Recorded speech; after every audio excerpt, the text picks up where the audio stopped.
সুখে থাকো যে তুমি ভগিনীর ঘরে তৎ পরিবারে আমি যাব অন্য স্থান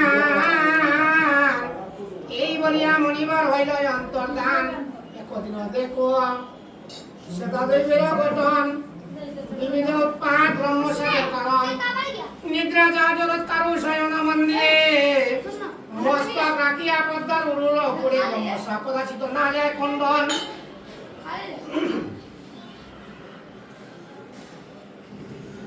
সন্ধ্যা যায় বলি পদ্মার জায়গায় তখন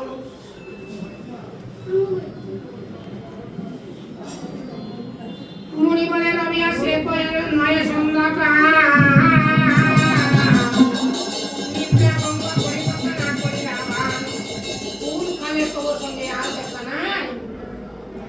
সুখী তাকো বলে তুমি আমি মনে যাই বজ্রঘাত পড়ে গেল পদ্মার মাথা